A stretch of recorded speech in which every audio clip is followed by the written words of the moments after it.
Oke, mari kita selami topik ini. Selamat datang di sesi paparan kita. Hari ini, kita bakal ngebahas sesuatu yang, jujur aja, menurut saya sangat menarik. Kita akan membedah sebuah komunitas kampus. Dari dokumen dan catatan internal yang kita pelajari, kita akan melihat lebih dekat tentang JIC, atau Jesus in My Campus. Ini adalah sebuah wadah kerohanian antar denominasi di Universitas Bunda Mulia. Jadi, siapkan diri kalian, kita bakal menganalisis gimana sih sebuah organisasi mahasiswa bisa ngebangun warisan iman, dedikasi, dan bahkan ikatan keluarga yang benar-benar solid lintas generasi.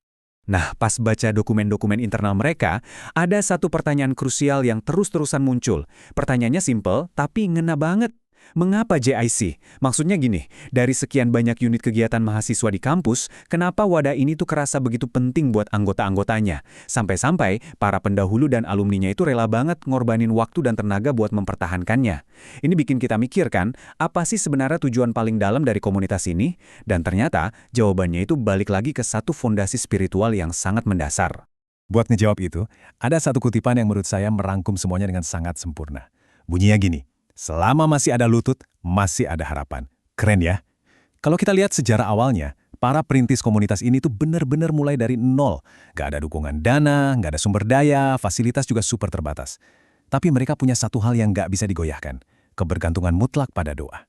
Mereka percaya banget, waktu semua pintu kelihatan ketutup dan keadaan lagi susah-susahnya, berlutut dan berdoa adalah senjata utama mereka. Oke, sekarang kita masuk ke awal mula visinya. Gimana sih akar sejarah organisasi ini terbentuk? Kalau kita perhatiin lini masanya, ini menarik banget. JIC resmi berjalan di bawah naungan Universitas Bunda Mulia itu tanggal 4 April 2008, tepatnya di kampus Ancol. Siapa pelopornya? Ada 4 anak muda, Dermawan, Eka Kurnia, Billy Budiawan, dan Victor Tendika. Di dokumen mereka tercatat sebuah komitmen yang luar biasa. Bayangin, selama 4 bulan penuh, mereka ngumpul tiap hari di rumah Eka cuma buat berdoa untuk kampus mereka. Dan kegigihan itu akhirnya membuahkan hasil. Mereka dapat izin buat ngadain renungan singkat, cuma 5 menit dari kelas ke kelas. Kelihatannya sederhana banget kan? Tapi langkah kecil itulah yang jadi fondasi kuat, sampai akhirnya mereka bisa ekspansi ke kampus Serpong di tahun 2017. Lanjut ke poin berikutnya, dan bagian ini punya istilah operasional yang unik banget. Karpet merah bagi UBM. Jadi, visi utama JIC itu tertulis secara harfiah kayak gini. Hidup sebagai rekan sekerja Tuhan dan karpet merah bagi hadirnya Yesus di UBM. Visi yang agak beda dari organisasi pada umumnya kan?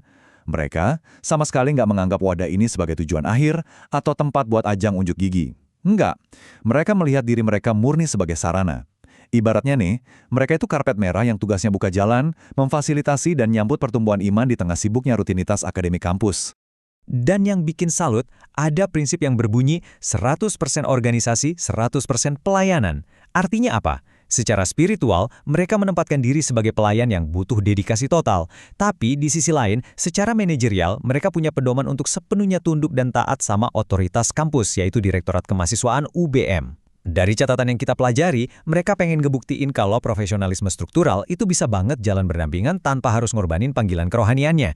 Bener-bener seimbang. Nah, sekarang kita bahas apa yang jadi akar pergerakan mereka. 3 nilai utama dari JIC.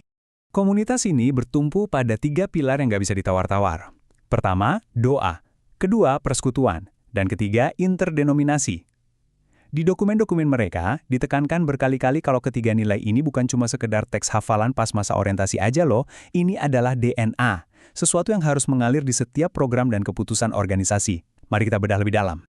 Mulai dari pilar pertama, yaitu doa.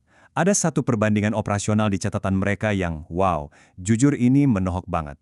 Bunyinya, mikir itu pakai otak, tapi berserah penuh wajib pakai lutut. Kalian bayangin deh, di dunia kampus yang semuanya serba rasional dan mengutamakan kecerdasan akademis, JIC justru mendorong anggota-anggotanya buat nurunin ego dan berserah. Doa di sini dikonsepkan bukan sekedar rutinitas agama, melainkan benar-benar jadi mesin utama penggerak semua aktivitas mereka. Nilai selanjutnya adalah persatuan interdenominasi. Dalam prakteknya, ini berarti menjadikan Kristus sebagai satu-satunya pusat. Mereka nggak mau ambil pusing soal perbedaan liturgi, gaya ibadah, bahasa roh, atau dari denominasi mana anggotanya berasal. Dokumen mereka justru ngedorong para mahasiswa buat ngelihat keberagaman latar belakang gereja itu, entah itu Protestan, Injili, atau karismatik, sebagai sebuah privilege atau keistimewaan. Perbedaan itu diarahkan buat saling melengkapi, bukan sebagai instrumen pemecah belah. Ngomong-ngomong soal identitas, mereka punya batasan yang sangat clear. JIC menegaskan kalau mereka itu tidak akan pernah menjadi saingan buat gereja-gereja lokal. Justru sebaliknya, mereka adalah mitra gereja untuk menjangkau mahasiswa di dalam kampus.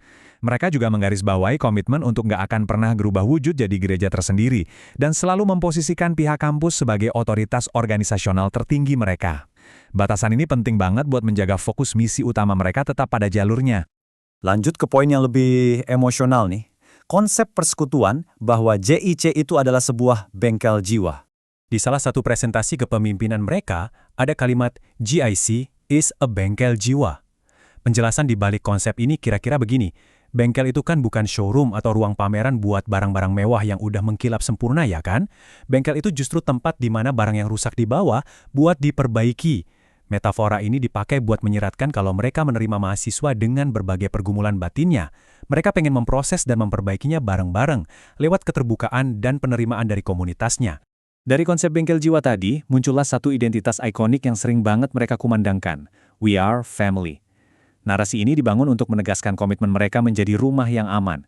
Catatan internal ini mengindikasikan pemahaman bahwa tekanan kehidupan masa kuliah itu bisa jadi sangat berat. Makanya, wadah ini difungsikan buat memastikan setiap anggotanya punya sebuah struktur keluarga alternatif yang selalu siap menyambut dan mendukung mereka. Dan sekarang kita masuk ke tema terakhir kita.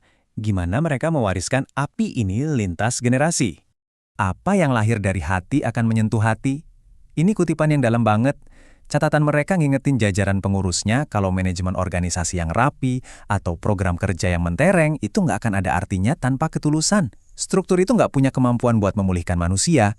Hati yang hancur cuma bisa disembuhkan lewat kepedulian yang benar-benar tulus. Dan jujur aja, itulah rahasia yang tercatat mengenai bagaimana komunitas ini bisa mempertahankan ikatan anggotanya dari tahun 2008 sampai hari ini. Melihat simbolisme memegang obor atau lilin yang menyala ini, itu melambangkan estafet tanggung jawab yang terus menyambung tanpa putus.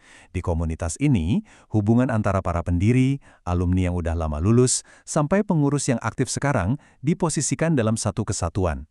Mereka semua digambarkan sebagai para pembawa obor. Tugas kolektif mereka adalah mastiin kalau visi yang udah dimulai belasan tahun lalu itu terus menyala dan dilanjutkan ke tangan mahasiswa-mahasiswa baru. Sebagai penutup dari analisis kita hari ini, ada satu pertanyaan tajam dari dokumen sumber yang dilontarkan khusus buat menantang generasi baru JIC. Maukah kamu dipakai sehabis-habisnya? Pertanyaan sentral ini sengaja dirancang buat mengusik batasan dedikasi anggotanya. Tapi, you know what? Ini juga bisa banget jadi refleksi buat kita semua loh.